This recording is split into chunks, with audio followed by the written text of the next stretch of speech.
Abra sua Bíblia em Apocalipse, capítulo 8. Apocalipse, capítulo 8, dos versos 1 até o verso 6, dando sequência ao nosso estudo do livro de Apocalipse. Apocalipse, capítulo 8, versículos 1 a 6. Eu vou ler o texto, você acompanhe aí com muita atenção nos detalhes desse texto, a fim de que você não perca nenhum pedaço, nenhuma parte do nosso raciocínio e do nosso estudo. Diz assim: quando o Cordeiro abriu o 7º selo, houve silêncio no céu cerca de meia hora. Então vi os 7 anjos que se acham em pé diante de Deus, e lhes foram dadas 7 trombetas. Veio outro anjo e ficou de pé junto ao altar com um incensário de ouro, e foi-lhe dado muito incenso para oferecer-o com as orações de todos os santos sobre o altar de ouro que se acha diante do trono. E da mão do anjo subiu à presença de Deus a fumaça do incenso com as orações dos santos. E o anjo tomou o incensário, encheu-o do fogo do altar e o atirou à terra. E houve trovões, vozes, relâmpagos e terremoto. Então os 7 anjos que tinham as 7 trombetas prepararam-se para tocar. Vamos orar mais uma vez. Obrigado, Senhor, pela oportunidade que o Senhor nos dá de estudar Apocalipse, um livro tão abençoado, mas de difícil entendimento. Por isso nós queremos pedir que o Teu Espírito Santo fale ao nosso coração agora, nos instrua, nos mostre os mistérios da Tua palavra, a fim de que sejamos edificados e exortados pela ministração da Tua palavra, é a nossa oração, em nome de Jesus. Amém. Amém. Irmãos, vamos dar sequência ao nosso estudo de Apocalipse. Aqueles que porventura não têm acompanhado e se quiserem acompanhar, os estudos estão lá no nosso canal do YouTube. Nós já estamos no 19º estudo, os demais estão lá, acho que exceto um que a gente tem que repor, que se perdeu, mas estão lá. Se tiver perdido, a gente vai repor, para que você possa então acompanhar.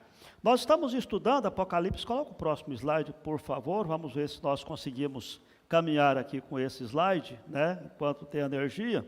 Os irmãos perceberam e já estão aprendendo que Apocalipse não deve ser visto como um livro que você estuda do primeiro ao último capítulo na sequência cronológica. Pelo contrário, quando nós estudamos Apocalipse, nós percebemos que a história vai e volta, ele conta a história do começo ao fim, depois ele volta e conta do começo ao fim de novo, Capítulos 1 a 3 apresentam a glória de Cristo como Senhor da igreja e manda 7 cartas que expressam os princípios para a igreja nessa era. Capítulo 4 a 7, que terminamos de estudar domingo passado, apresentaram uma visão da abertura dos 7 selos do pergaminho de Deus, que é a execução dos propósitos de Deus na história.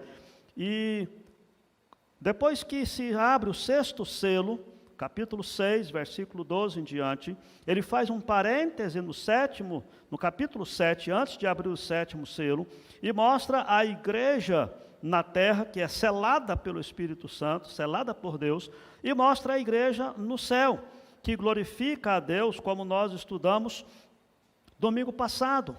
O capítulo 8, portanto, começa essa... Não, pode voltar lá, por favor. O capítulo 8, ele começa uma nova etapa, que fala sobre as 7 trombetas. Então, nós olhamos as cartas às 7 igrejas, os 7 selos, as 7 trombetas, registram a mesma história do período entre o nascimento de Jesus e a segunda vinda de Jesus. Percebam que, e nós aprendemos isso, se os irmãos puderem observar na sua Bíblia, você vai perceber que no capítulo 6 ele tinha acabado de falar que acabou-se, destruiu toda a terra, acabou-se o céu, acabou o mar, acabou as ilhas, porque foi à volta o dia do trono de Deus, o dia da ira do Cordeiro. Só que agora ele volta dizendo que o anjo vai tocar e vai acabar com 1/3 da natureza, outro anjo vai tocar, quer dizer, isso já tinha acabado antes. É por isso que às vezes a gente não entende porque tenta entender Apocalipse como uma sequência cronológica, e não é. Ele contou essa mesma história de várias perspectivas diferentes. Então ele conta a primeira parte, ele vai até o final, ele encerra a história, depois ele começa a contar desde o começo de novo. Então vem a carta às 7 igrejas, os 7 selos, as 7 trombetas. A próxima etapa, nós vamos observar, são as 7 taças da ira de Deus, que do mesmo jeito, são simultâneos, são paralelos, contando a mesma história. Esses ciclos abrangem o mesmo período a partir de perspectivas diferentes e complementares. Quando nós formos estudar as trombetas e as taças de ira, vocês vão perceber que são praticamente o mesmo momento da história da humanidade, vamos dizer assim. Quando nós olhamos, aí falamos, mas por que faz isso, pastor? Porque ele quer mostrar vários aspectos do mesmo contexto. Os 7 selos que nós vimos, fala acerca da contenção do julgamento de Deus, um julgamento que é certo, mas ele é contido até se completar os dias, pensando nos eleitos de Deus. As 7 trombetas, que nós vamos estudar a partir de agora, vai falar acerca da vitória do julgamento de Deus, o mesmo julgamento. E as 7 taças vai falar acerca da ira de Deus no dia do julgamento, o mesmo dia do julgamento, que já foi falado no capítulo 6 e que agora volta a falar outro aspecto de forma diferente, trazendo aí uma nova história para o povo de Deus. Esse início do capítulo 8, o 7º selo é aberto. Nós estudamos o 6, fez um parêntese no capítulo 7 aqui. Agora disse, quando o Cordeiro abriu o 7º selo, houve silêncio no céu, cerca de meia hora. Semana minha esposa quase bateu em mim, porque eu fiz uma brincadeira com ela, dizendo que tem uma piada, diz que no céu não tem mulher, porque quando abriu-se o 7º selo, fez meia hora de silêncio. Eu só não apanhei porque eu corri. Né? Brincadeira boba. Mas observe o que está acontecendo aqui. O que nós esperaríamos quando se abre o 7º selo é que fosse uma coisa mais estrondosa ainda. Porque, vejam, no capítulo 7, fala acerca ali dos crentes na terra. No capítulo 7, verso 9, o texto da semana passada, gente, nós estudamos sobre a glória dos irmãos da igreja na glória celestial. Olha só o que ele diz no verso 9, depois dessas coisas vi grande multidão, e eles clamavam em grande voz. Depois no verso 10 diz que 11, todos os anjos se juntaram, e João ficou perplexo com aquela visão, uma coisa assim maravilhosa, e de repente abre o 7º selo, e todo mundo cala. Silêncio. O que vem nesse 7º selo, afinal de contas? Porque estava todo mundo glorificando, todo mundo louvando, os anjos, os crentes glorificados, grande voz que ele diz aí no verso 10, era uma coisa assim estrondosa, que João ficou perplexo com aquilo, e naquela glória, aquele grande som, aquele grande estrondo, aí abre o 7º selo, silêncio, tudo cala. Aí quando nós olhamos, esse silêncio, por meia hora, não sei se vocês já tiveram essa experiência de ficar em silêncio por meia hora. Às vezes o pessoal faz 1 minuto de silêncio, em homenagem, no estádio, alguma coisa assim. A gente está assistindo a televisão, lá o futebol, 1 minuto. Menina, aquele minuto parece que não passa nunca. E quando a gente está num lugar qualquer, uma reunião, que, gente, vamos fazer silêncio e ficar todos calados. Mas não foi 1 minuto, foi meia hora de silêncio, todo mundo perplexo, aguardando para ver o que vinha ali pela frente. Observem que Nós precisamos entender esse silêncio no céu, na abertura do sétimo selo. Primeiramente, reflete o temor à glória e à majestade do Senhor, porque vinha ali uma palavra muito difícil, que eram as trombetas, nós vamos estudar depois. Então o silêncio é aquela expectativa de que o que vinha ali era coisa muito importante, que era o toque das trombetas. Se você olhar no Velho Testamento, você vai perceber de que o silêncio sempre era ordenado antes de vir o julgamento de Deus. Lembram-se daquele texto de Abacuque 2:20, né? O Senhor está no seu santo templo, cale-se diante dele toda a terra. E aqui, de novo, o Apocalipse, do semelhante modo, traz o silêncio para nos preparar para o terrível caráter dos juízos que estão prestes a ser relatados através das 7 trombetas e das 7 taças de ira. E aí não falam aqui exatamente acerca desse motivo desse silêncio. A interpretação que se tem é essa, porque ele não explica por que houve silêncio por volta de meia hora.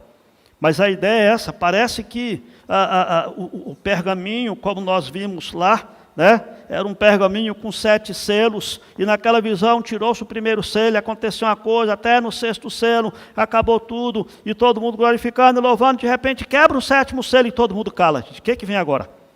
Por quê, queridos? Porque no 6º selo já tinha acabado tudo. O 6º selo tinha acabado. Todas as descrições dos 4 cavaleiros do Apocalipse, dos santos, no 5º selo, que mostra os santos clamando: Senhor, até quando o Senhor vai vingar a nossa morte, os que morreram pelo testemunho? No 6º selo acabou tudo, caiu as caras estrelas, o céu se enrolou. O que mais sobrou para o 7º selo? Aí vem o 7º selo, tudo se cala. Agora percebam que quando abre o 7º selo, não acontece nada especificamente do 7º selo. O 7º selo, ele coincide com a primeira trombeta, porque faz esse elo de ligação. E ele volta agora a ter uma nova revelação, uma nova manifestação. E ele diz aqui que viu 7 anjos que se acham em pé diante de Deus, e foram dadas trombetas a esses anjos. Não se fala aqui quem são esses anjos. Se nós considerarmos que no começo da revelação, no capítulo 1, ele tem uma revelação de Jesus, que estava no meio dos 7 candeeiros, e ele tinha na mão as 7 estrelas, e diz que os 7 estrelas são os anjos das 7 igrejas, possivelmente se refere àqueles mesmos 7 anjos, que eram os anjos das 7 igrejas, mas também ele não explica quem eram esses anjos. E quando ele estava tendo essa visão, no verso 3, vem outro anjo, que não aqueles 7 que tem as trombetas, vem outro anjo, e ele fica em pé junto ao altar, com um incensário de ouro. O incensário é um instrumento do Velho Testamento, do templo, onde se derramava ali o incenso, e a ideia era de que aquele incenso era queimado, a fim de que pudesse subir um cheiro agradável e suave até a presença de Deus. Esse era o simbolismo do incensário. Observe que foi dado ao anjo, ele não tinha, mas foi-lhe dado muito incenso para oferecer com as orações de todos os santos. Daqui a pouco vamos falar sobre isso. E diz então que o anjo coloca as orações naquele incensário, e da mão do anjo, verso 4, subiu à presença de Deus a fumaça do incenso com as orações de todos os santos. E o anjo então pegou aquele incensário que já estava vazio, porque queimou-se o incenso, encheu aquele incensário com o fogo do altar e o atirou à terra. Aí começou o julgamento de Deus.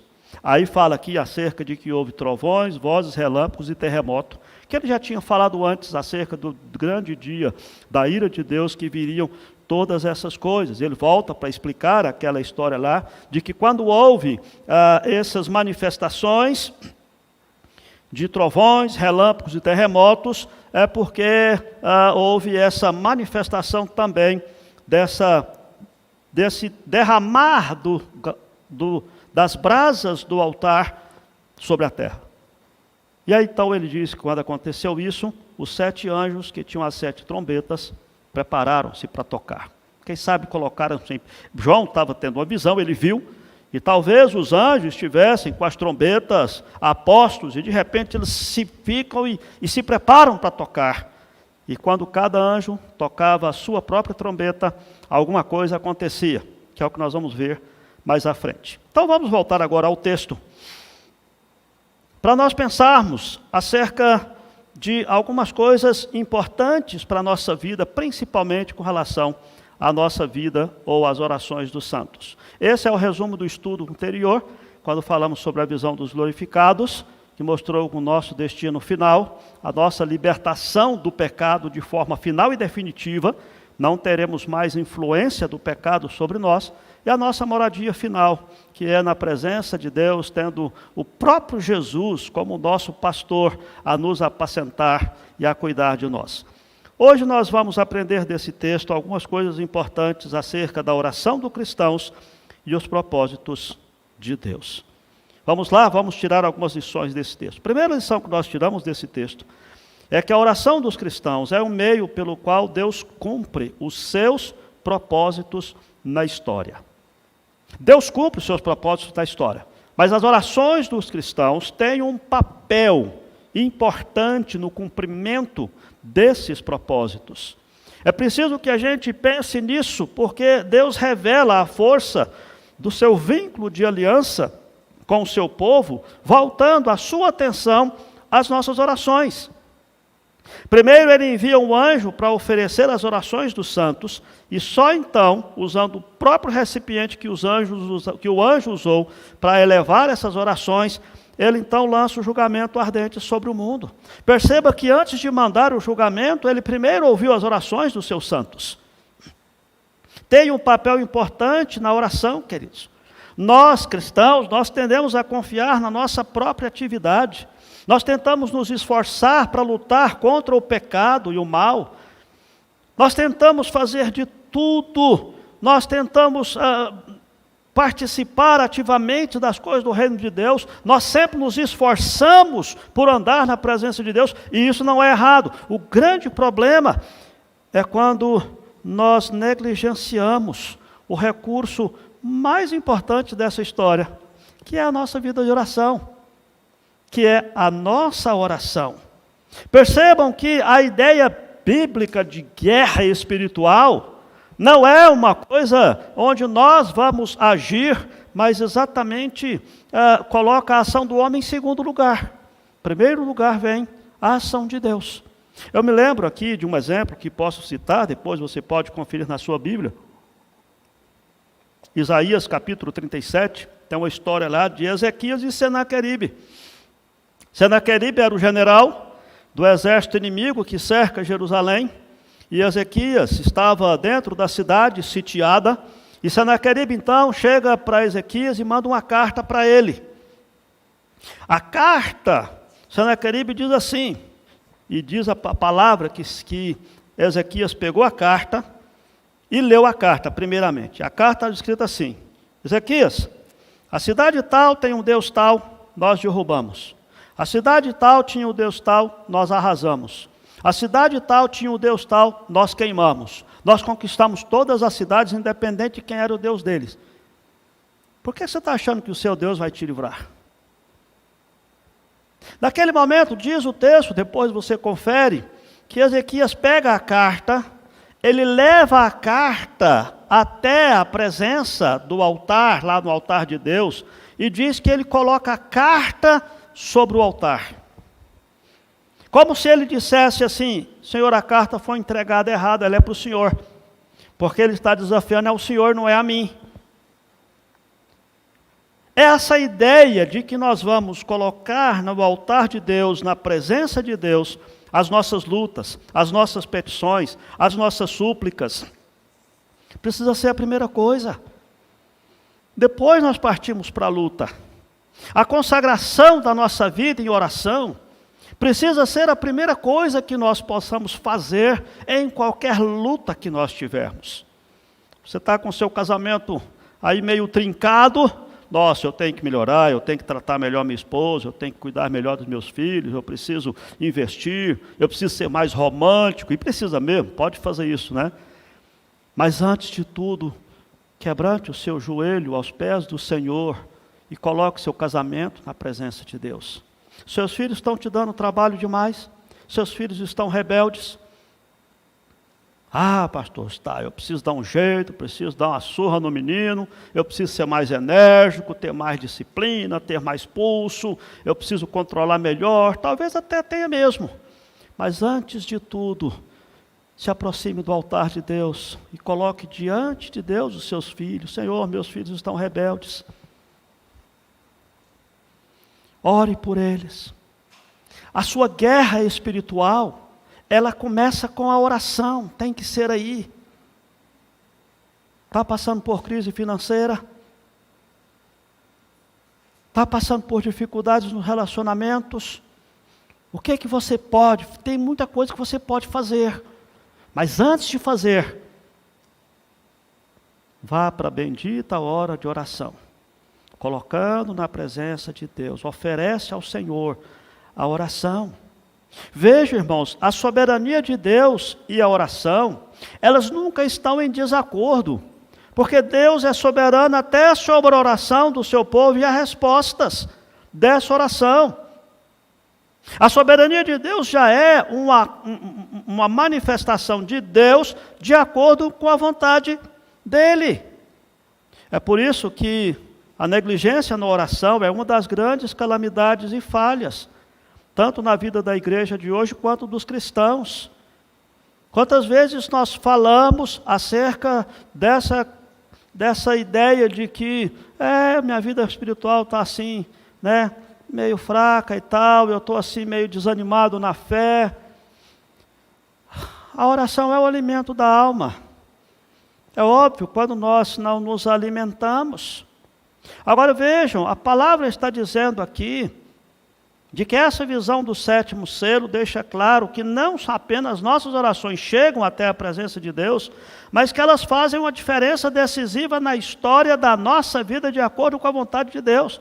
Foi depois das orações dos santos que Deus, o anjo, pegou ali as brasas e jogou sobre a terra para se cumprir os desígnios, os propósitos e o julgamento de Deus. A nossa oração, não é que a oração tem poder, né, etc. Não, queridos.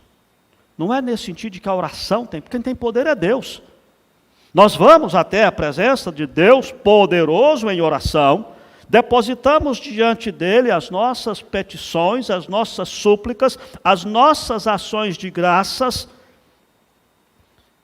e através disso, o nosso Deus nos responde com a sua ação sobre a nossa vida. De tal forma que qualquer esforço que você possa fazer, seja para corrigir o seu casamento, seja na rebeldia de seus filhos, seja no seu problema financeiro, seja nas suas crises, quaisquer que você tenha, qualquer esforço que você faça, será bem sucedido por causa da sua vida de oração e por causa da ação que Deus estará fazendo como resposta da sua oração. Aliás, pode ser, queridos, que Deus permita que a crise, o problema, a dificuldade venha à nossa vida, exatamente para quebrantar a nossa dura cerviz, nos colocar genuflexos diante dele. Falei bonito, né? Nos colocar de joelhos diante dele. Querem uma prova? Eu te dou uma prova. A sua vida. Quando as coisas azedam, quando os trem acontecem, tudo atrapalha, o que você faz? Vou falar o que nós fazemos, porque eu me incluo nisso também. Nós somos todos assim. Quando nós estamos passando por crise, nós nos quebrantamos diante de Deus, não perdemos um culto, não perdemos uma reunião de oração, vemos em todas as escolas dominicais, chamamos os irmãos para orar na nossa casa, oramos de joelho, colocamos no nosso rádio apenas música evangélica, música gospel. Aí de repente Deus tem misericórdia de nós, nos acode das nossas crises. E o que é que acontece conosco? Começamos a relaxar de novo.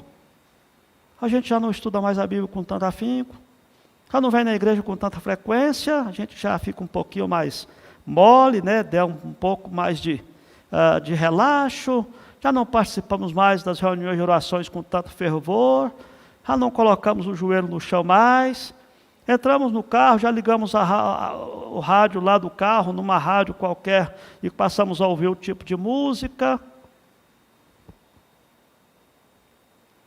Não é assim que acontece com você, não? É assim com todos nós, queridos.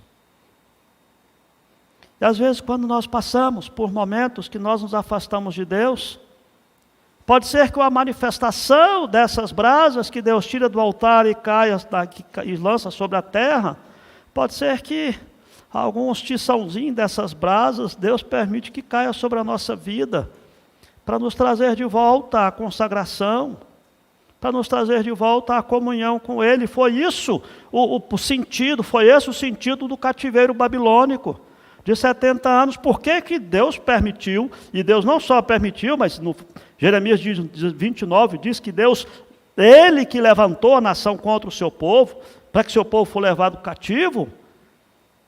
Ah, mas Deus não é poderoso? Como é que Ele permite que seu povo seja levado cativo? Não é que Ele permite, não. Ele que levantou lá os babilônios para ir lá levar o povo. E Jeremias 29 fala claramente acerca do propósito de Deus. Então me invocareis, passareis a orar a mim, e eu vos ouvirei. É isso. As orações dos santos são ouvidas por Deus. As palavras da nossa oração, queridos, são entregues na presença do próprio Deus. Essa é a segunda lição que nós aprendemos desse texto, de que as orações dos cristãos, ela é recebida e respondida pelo próprio Deus. As nossas orações chegam ao trono de Deus. Quando nós falamos com Deus, nós estamos falando com aquele que realmente pode nos acudir. Quando nós passamos pelas nossas lutas, nós costumamos conversar uns com os outros, buscar refúgio uns nos outros. Mas quem realmente pode cuidar de nós é o Senhor que nos ouve em oração. Certamente que a resposta da oração nossa é a ação de Deus levantando pessoas para se unirem a nós e, através da ação do Espírito Santo, nos indicar caminhos e soluções para as nossas lutas. Mas primeiro, é lá na presença de Deus que nós precisamos buscar. Tem um texto lá de Daniel que é muito significativo. Daniel, naquela visão do rio Tigre e tal, diz assim, Daniel capítulo 10, verso 12: Então me disse, não temas, Daniel, esse era o anjo que falou, porque desde o primeiro dia em que aplicaste o coração a compreender e a humilhar-te perante o teu Deus, foram ouvidas as tuas palavras, e por causa das tuas palavras é que eu vim. Deus enviou um anjo para intervir naquela situação por causa das orações de Daniel. E vocês sabem como Daniel era de oração. Mesmo quando foi proibido, ele orou a si mesmo e foi lá para a cova dos leões e tal. E o anjo diz, foi por causa das suas orações que eu vim.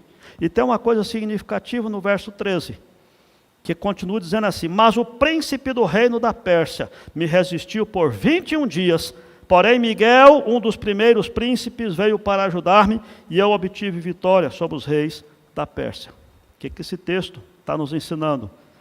De que Deus envia os seus anjos por causa da nossa oração, mas as forças das trevas fazem oposição a essa ação. As forças das trevas, uma força espiritual faz oposição. É por isso que nós precisamos orar sem cessar.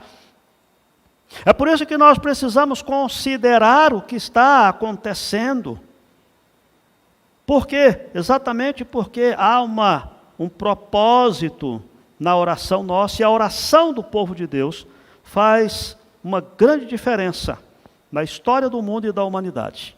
Não se enganem, queridos.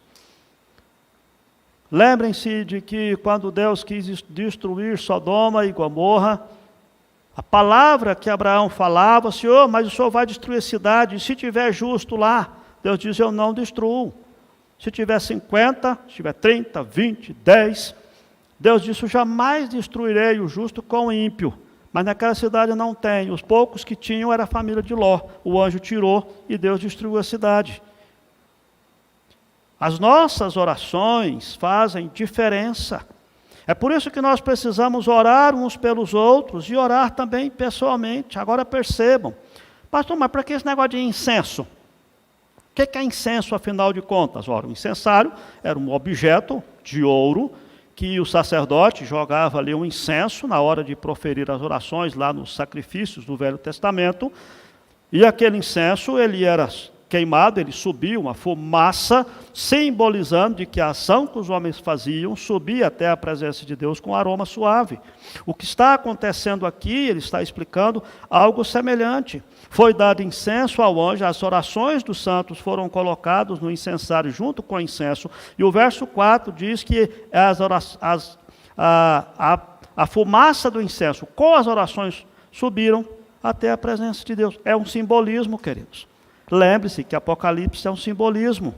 E o simbolismo, ele é complementado, por exemplo, vou mostrar para você aqui de uma forma um pouco mais contextualizada agora com o Novo Testamento, Romanos capítulo 8, que nós já estudamos.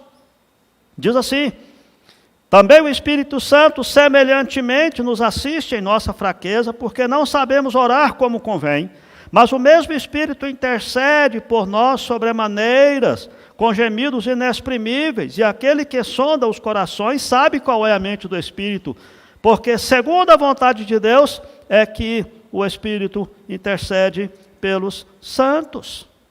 Ou seja, nós oramos, mas as nossas orações são defeituosas. Os nossos motivos são egoístas e às vezes tolos nas nossas orações. Nós pedimos coisas para Deus que nós devíamos nos envergonhar de pedir para Deus. Coisa apenas para o nosso deleite, coisa para aumentar, para inflar o nosso egoísmo. Coisas que às vezes nós pedimos para Deus para aumentar a nossa glória, o nosso nome, o nosso status, quando era para ser para glorificar a Deus. É por isso que o Espírito Santo intercede por nós com gemidos inexprimíveis, porque ele pega a nossa oração, ele burila a nossa oração, e ele intercede por nós, ele entrega as nossas orações. Esse é o princípio que está embutido aqui, nesse negócio de que as orações sobem junto com o incenso, para se tornar algo agradável, um aroma suave na presença de Deus. Agora você diz assim: mas pastor, o que é que faz com que as nossas orações cheguem a Deus e se tornem doces na presença de Deus? A resposta não está no anjo, nem no incenso, queridos. Como disse, isso é um simbolismo. Os anjos não podem mediar o povo de Deus, é por isso que nós não oramos a anjos e nem devemos fazer isso. Nosso único mediador é Jesus Cristo. É a mediação de Cristo através da sua vida perfeita e morte expiatória é que faz com que nossas orações sejam aceitas diante do altar de Deus. Como a Bíblia diz em 1 Timóteo 2,5, há um mediador entre Deus e os homens, Cristo Jesus, homem. O próprio Jesus já tinha dito, a fim de que tudo pedidos a meu Pai em meu nome, Ele vos conceda. É isso, nós temos acesso, Hebreus também diz que nós temos que ter intrepidez para entrar no Santo dos Santos, que é o lugar onde simbolicamente no Velho Testamento, onde ficava a Arca da Aliança e simbolizava a presença pessoal de Deus ali no meio do seu povo. Agora no Novo Testamento diz, não é só o sumo sacerdote que pode entrar. Qualquer cristão pode e deve ter intrepidez para entrar no Santo dos Santos. Percebam que as orações dos santos que estão escritas aqui, esses santos não são uma elite espiritual, um grupo selecionado, aprovados por alguém, ou pela igreja, ou mesmo por Deus. Não. Os santos que se refere aqui são os pecadores que foram purificados e santificados pelo sangue de Jesus, tendo sido separados do pecado e do mundo através da fé em Cristo. Por isso a palavra santo, que quer dizer consagrado, separado, e diz respeito a qualquer um de nós, ou a todos nós, que já tivemos o sacrifício de Cristo aplicado à nossa vida, e somos santos diante de Deus. Entretanto, somos herdeiros da natureza humana corrompida e pecaminosa, por isso que nós precisamos desse auxílio na oração do Espírito Santo, a fim de que as nossas orações sejam compreensivas, sejam aceitas diante de Deus. Se você ainda não veio a Jesus para ser salvo, ser lavado dos seus pecados, você não está nessa categoria de santos. Só aqueles que entregaram suas vidas a Jesus, que tiveram o sangue de Cristo aplicado à sua vida, aqueles que, na linguagem do texto anterior, foram lavados pelo sangue do Cordeiro, é que tem as suas orações levadas dessa forma até o altar de Deus, até a presença de Deus. Vai ser demais, pastor. Então, quem não é crente não precisa nem orar, que não tem jeito. Calma que nós vamos chegar lá daqui a pouco. Me dá só mais um tempinho. É por isso que os não cristãos costumam pedir oração para os crentes. Já perceberam isso? Quando está com problema lá no trabalho, ora por mim, eu sei que você é crente. Ora por mim. E o não cristão faz certinho. Porque o crente tem acesso até à presença de Deus para depositar ali, no altar de Deus, as suas intercessões e as suas súplicas. É por isso que tem muito crente que ainda não cresceu na fé, e que mesmo tendo acesso à presença de Deus, vive pulando de galho em galho, procurando campanha aqui, campanha ali, de alguém que tem uma oração forte. Ao invés de entrar no Santo dos Santos e chegar pessoalmente na presença de Deus, vários cristãos ficam indo atrás de pregadores e de pessoas e de irmãos e de irmãs que são consagrados, etc., que ele vai orar por mim, ter oração forte. Preste atenção, queridos. Vocês sabem que aqui nessa igreja nós temos muitos irmãos e irmãs que são intercessores.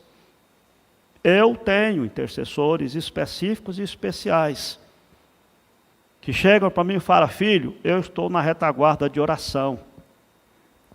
E essa oração, ela é preciosa.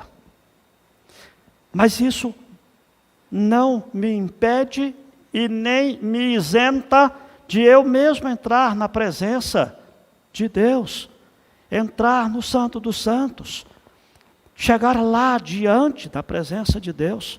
Porque se eu não faço isso, se eu fico apenas confiado na oração dos irmãos, eu vou deixar de crescer e os irmãos vão crescer em intimidade com Deus. É preciso que a gente mude a postura.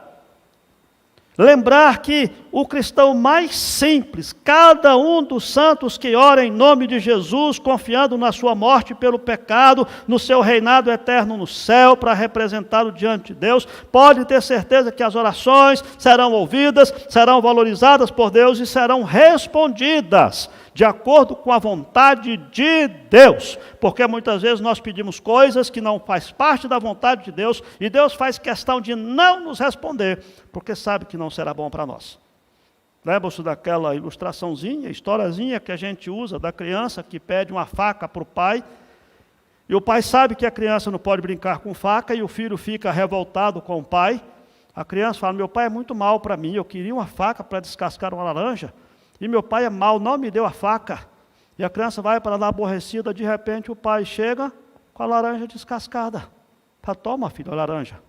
Eu não podia te dar a faca, mas eu te dou a laranja já pronta, já descascada. Quando Deus fala não, Deus está respondendo também, queridos.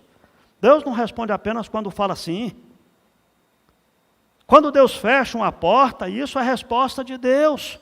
E nós temos que orar por isso. Senhor, fecha as portas que não estão no centro da vontade do Senhor para a minha vida. Não permita que dê certo um emprego, um negócio, o que for na sua vida. Ore assim: Senhor, faça-se a tua vontade na minha vida. Mas chegue à presença de Deus.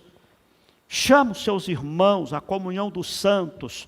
É importante, a oração dos outros é crucial para a nossa vida, mas isso não isenta, não te impede e não te isenta de buscar você mesmo a presença de Deus em oração. E terceiro e último lugar, a oração dos cristãos prioriza a vinda do reino de Deus. O que está em jogo aqui é o dia do julgamento de Deus. é o dia da volta de Cristo. É o que está em jogo aqui. A oração principal da igreja precisa ser essa. Nós precisamos orar assim, queridos. Foi a oração que Jesus nos ensinou. Vamos relembrar o comecinho da oração que Jesus nos ensinou, o famoso Pai Nosso? Pode repetir comigo? Pai Nosso.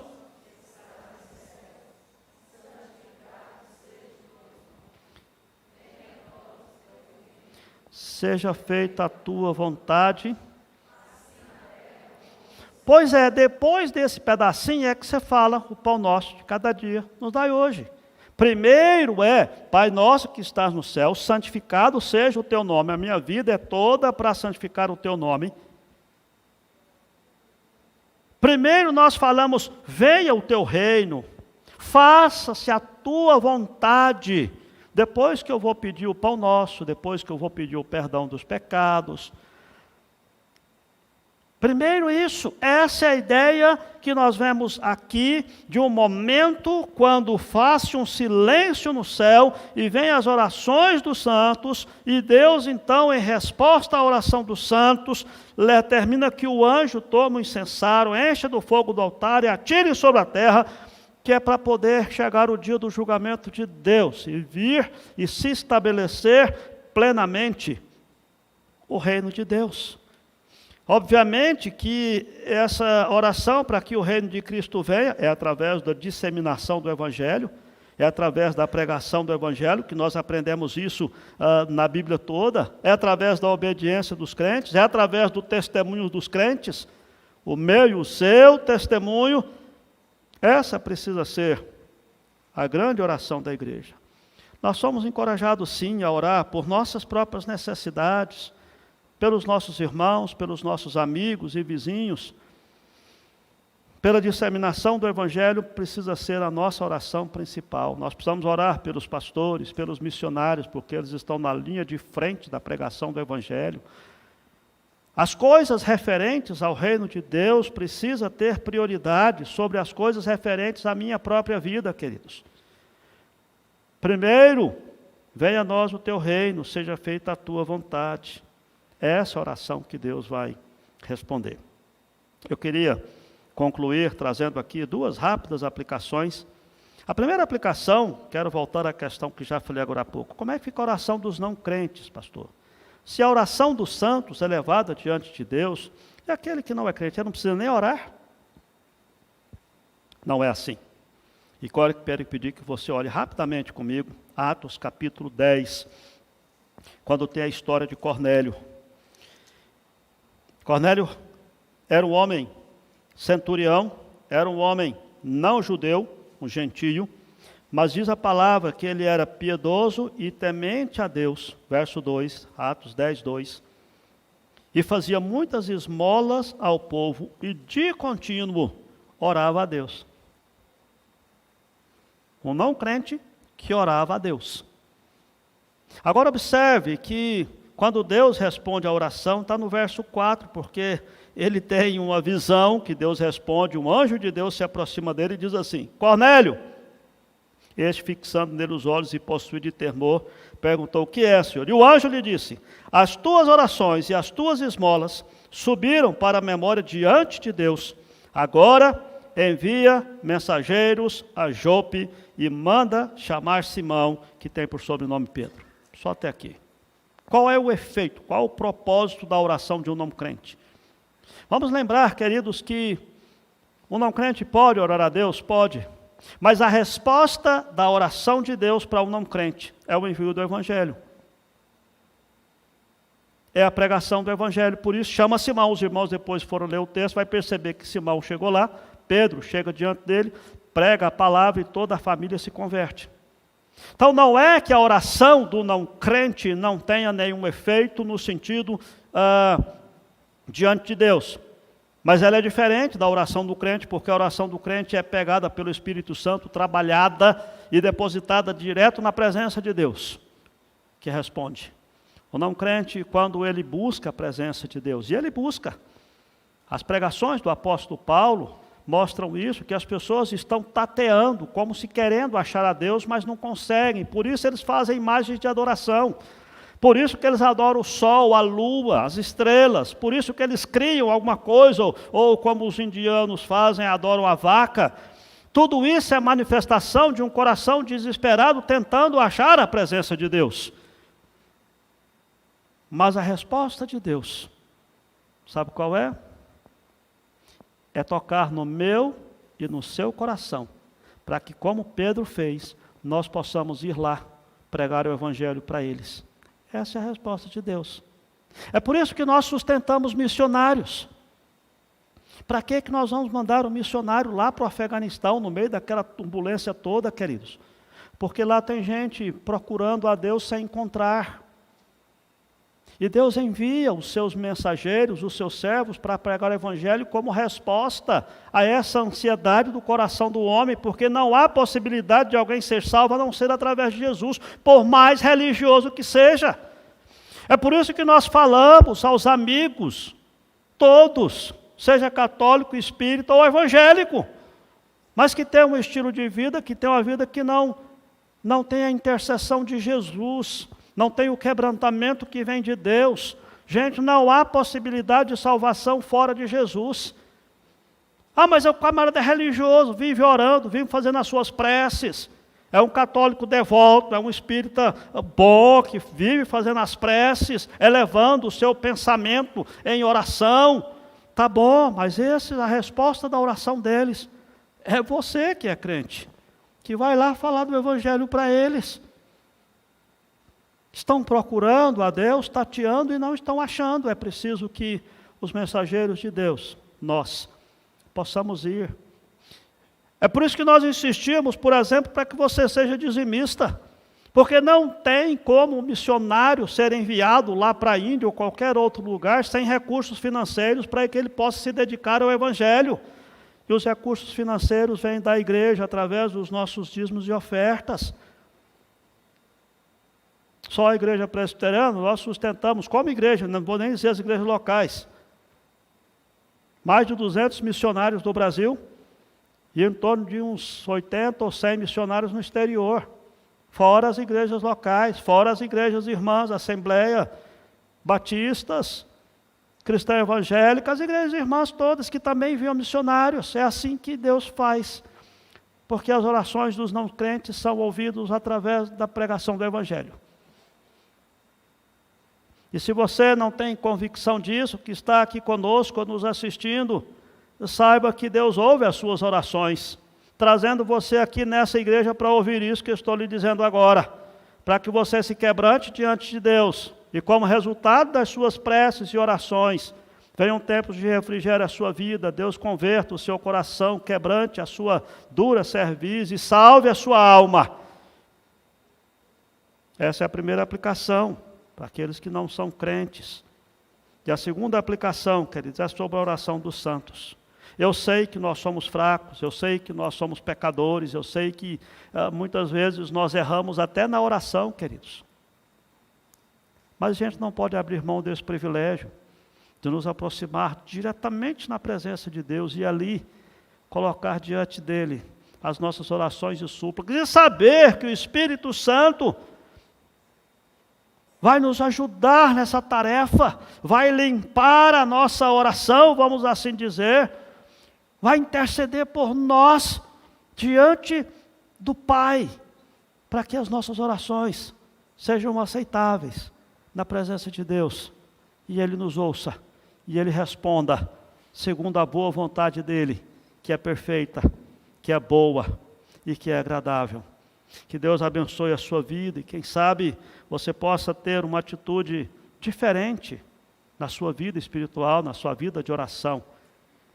E quem sabe você passe a buscar mais a presença de Deus e consagrar mais a Deus a sua vida e ter uma vida de oração mais intensa, a fim de que da parte de Deus venham tempos de refrigérios sobre a sua vida e sobre nossa cidade, nosso país que está tão turbulento, né? Precisamos de orar pelo nosso país, precisamos interceder diante de Deus, para que Deus tenha misericórdia do nosso povo brasileiro e do nosso povo cristão, que vive aqui nesse Brasil tão turbulento. Olá, que bom ter você por aqui. E aí, gostou do vídeo? Então não se esqueça de se inscrever no nosso canal, ativar o sininho para receber as notificações dos outros vídeos que virão, curtir esse vídeo e principalmente, é claro, compartilhar ele com as pessoas que você ama, para que elas também sejam edificadas e abençoadas por essa mensagem. Nos siga também nas outras redes sociais que estão aparecendo aí na sua tela, para você poder acompanhar melhor os nossos horários e as nossas programações. Tá bom? Que Deus abençoe sua vida e até o próximo vídeo.